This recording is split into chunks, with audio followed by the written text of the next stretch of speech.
বৈশাখের শুরুতেই কলকাতায় পারদ প্রায় ৩৯ ডিগ্রি ছুঁই ছুঁই। তাপপ্রবাহের কবলে পড়তে চলেছে বাংলা এবং ওড়িশার একাংশ। ১৭ এবং ১৮ এপ্রিল কিছু জেলায় তাপপ্রবাহের কবলে পড়তে চলেছে। ২ মেদিনীপুর, দক্ষিণ ২৪ পরগনা, ঝাড়গ্রামে তাপপ্রবাহের পূর্বাভাস রয়েছে। পুরুলিয়া, বাঁকুড়া, পূর্ব এবং পশ্চিম বর্ধমানে তাপপ্রবাহের পূর্বাভাস রয়েছে। মঙ্গলবার উত্তরবঙ্গের সব জেলাতেই ঝড় বৃষ্টির সম্ভাবনা, অর্থাৎ আজকে সব জেলাতেই ঝড় বৃষ্টির সম্ভাবনা রয়েছে।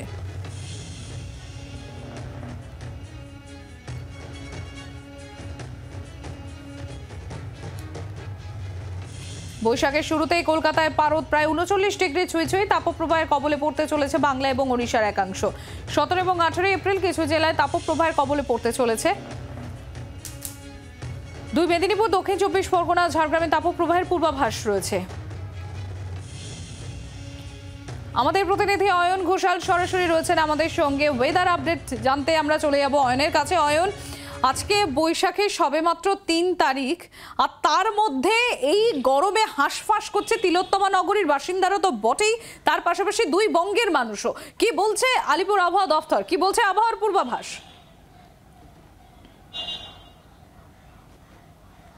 সুপ্রভাত। সম্প্রতি সত্যি এপ্রিল মাসের ১৫-১৬ তারিখের মধ্যেই যদি কলকাতার তাপমাত্রা ৩৯ ছুঁয়ে ফেলে, তাহলে গোটা মে এবং জুন মাসে কলকাতার পরিস্থিতি এবং গোটা দক্ষিণবঙ্গের পরিস্থিতি কোন অসহনীয় পর্যায়ে যেতে চলেছে তার একটা পূর্বাভাস বোধহয় অনুমান করা যায়।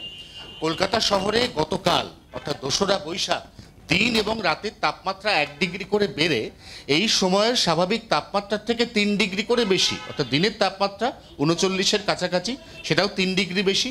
রাতের তাপমাত্রা ২৯-এর কাছাকাছি, সেটাও ৩ ডিগ্রি বেশি। এর মধ্যে যেটা মূল সমস্যা হচ্ছে কলকাতাবাসীর, সেটা হচ্ছে দিনের বিভিন্ন সময় বিভিন্ন রকমের ক্লাইমেটিক পরিবর্তন হচ্ছে। অর্থাৎ যারা একদম সকালে কাজে বেরোচ্ছেন সকাল ৮টা থেকে ১১টা, তাদেরকে দরদরিয়ে ঘামতে হচ্ছে, সেটা নিশ্চয়ই আমাকে দেখে বুঝতে পারছো। কিন্তু বেলা ১১টার পর থেকেই এই পরিস্থিতির পরিবর্তন হয়ে সেখানে ঘাম অনেকটা কমে আসছে। তার বদলে উত্তর পশ্চিম ভারতের শুষ্ক লুয়ের মতো গরম হাওয়া সেটা কলকাতায় কার্যত দাপিয়ে বেড়াচ্ছে বিকেল ৪টে পর্যন্ত। এই গরম, যেটা ঘর্মাক্ত গরম, তাতে অসুস্থ হওয়ার আশঙ্কা কম, কিন্তু ওই গরম যেটা লুয়ের গরম, তাতে অসুস্থ হয়ে পড়ার অনেকটা আশঙ্কা থাকে। এবং সেই কারণেই একই সঙ্গে দিল্লির মৌসুম ভবন এবং আলিপুর আবহাওয়া দফতর তারা দিনের পিক আওয়ার অর্থাৎ সকাল ১১টা থেকে বিকেল ৪টে পর্যন্ত সরাসরি রোদের মধ্যে কাউকে বেরোতে বা কাজ না করতে বারণ করেছেন। এবং যদি উপায় থাকে তাহলে সেই সময়ের যে ডাইরেক্ট হিট বা সানলাইট, তারা সেটাকে অ্যাভয়েড বা সেটাকে এড়িয়ে চলার তারা পরামর্শ দিচ্ছেন। সব অয়ন, আরো একটা বিষয় একটু জানতে চাইবো। এই যে তুমি যেটা বললে যে ক্লাইমেটে একটা অদ্ভুত পরিবর্তন আমরা দেখতে পাচ্ছি, এবং সত্যিই তো তাই। পশ্চিমবঙ্গে আমরা বরাবর দেখেছি এখানে হিউমিডিটি সবসময় বেশি থাকে, মানে একটা ঘাম হয় বেশি গরম হলে। কিন্তু এই যে শুষ্ক আবহাওয়া যেটা আমরা দেখতে পাচ্ছি, একেবারেই ঠিক বলেছো তুমি, দিল্লি রাজস্থানের মতো সেখানে একদম কটকটে একটা গরম লুয়ের মতো পরিস্থিতি, তাতে তো ডিহাইড্রেশনের সম্ভাবনাটা অত্যন্ত বেড়ে যায় এবং হিট স্ট্রোকের সম্ভাবনাটা অত্যন্ত বেড়ে যায় তার জন্য। তো এই আবহাওয়া কতদিন ধরে চলবে, কি জানাচ্ছে আবহাওয়াবিদরা? এর কারণটা প্রথম বলি, সেটা হচ্ছে রাজস্থানের বাড়মের থেকে মায়ানমার পর্যন্ত একটি অক্ষরেখা রয়েছে, যে অক্ষরেখার কারণে সমুদ্রপৃষ্ঠ বঙ্গোপসাগর, সেখান থেকে পর্যাপ্ত জলীয় বাষ্প এই দক্ষিণবঙ্গের গাঙ্গেয় অঞ্চলের আশপাশে কোথাও ঢুকতে হয়তো পারছে, কিন্তু বেশিক্ষণ থাকতে পারছে না। অর্থাৎ যে পরিমাণ জলীয় বাষ্প প্রবেশ করছে, সেই জলীয় বাষ্প কিছুক্ষণের মধ্যে বাধাপ্রাপ্ত হচ্ছে এবং তারপর পরিমণ্ডলের যে জলীয় বাষ্প, তার থেকে উত্তর পশ্চিমের শুষ্ক হাওয়ার দাপট বেশি, সে জলীয় বাষ্পটাকে শুষে নিচ্ছে।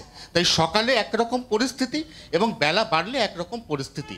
আপাতত এই পরিস্থিতি থেকে সুরাহা মেলার কোনো পূর্বাভাস আলিপুর আবহাওয়া দপ্তর জারি করেনি। উল্টে তারা এই যে খারাপ খবর দিচ্ছেন, সেটা হচ্ছে আগামীকাল অর্থাৎ ১৭ই এপ্রিল থেকে পশ্চিমাঞ্চলের একাধিক জেলা, সেখানে তাপপ্রবাহের সরাসরি তারা সতর্ক বার্তা ইস্যু করছেন। আর তাপপ্রবাহের অনুরূপ পরিস্থিতি বা ফিল লাইক নয়, একেবারে সর্বোচ্চ তাপমাত্রা এই সময় স্বাভাবিক তাপমাত্রার থেকে ৫ ডিগ্রি বা তার বেশি যেতে চলেছে আগামীকাল রাজ্যের ১০ জেলায়। এরপর ১৯ তারিখে তার সঙ্গে আরও ৬টি জেলা, অর্থাৎ দক্ষিণবঙ্গের সব মিলিয়ে মোট ১৬টি জেলা এবং উত্তরবঙ্গ পর্যন্ত, এই ১৬টি জেলাতে একই সঙ্গে তাপপ্রবাহের একটা পূর্বাভাস বা সতর্কতা এটা আলিপুর আবহাওয়া দপ্তর জারি করেছে।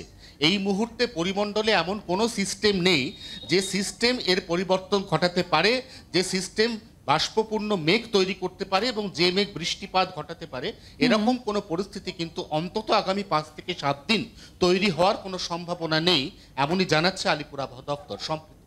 অয়ন, তার মানে 19শে এপ্রিল আমরা জানি প্রথম দফার ভোট এবং নির্বাচনে রাজনীতির পারদ যেমন তুঙ্গে, নির্বাচনে পারদ যেমন চড়ছে, তার পাশাপাশি এই আবহাওয়ার জন্য কিন্তু গরমে তাপমাত্রার পারদও মানে ঊর্ধ্বগামী হবে, সেটাই জানাচ্ছে।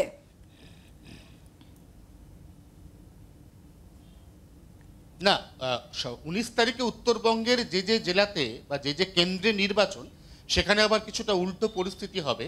19 তারিখে গোটা দক্ষিণবঙ্গের বেশিরভাগ জেলা তাপপ্রবাহের কবলে পড়তে চলেছে। এমনকি বাকি যে জেলাগুলি 10টি ব্যতি রেখে, সেগুলিতেও তাপপ্রবাহ বা তার অনুরূপ পরিস্থিতি। উত্তরবঙ্গের ক্ষেত্রে আজকে 16, তারপর 17 এবং 18 কিছুটা বিরতি, এবং তারপর আবার 19, সেখানে বজ্র বিদ্যুৎ সহ বৃষ্টির পূর্বাভাস রয়েছে শিলাবৃষ্টির পূর্বাভাস। বাংলার আওয়াজ, বাঙালির আবেগ, জি 24 ঘন্টা।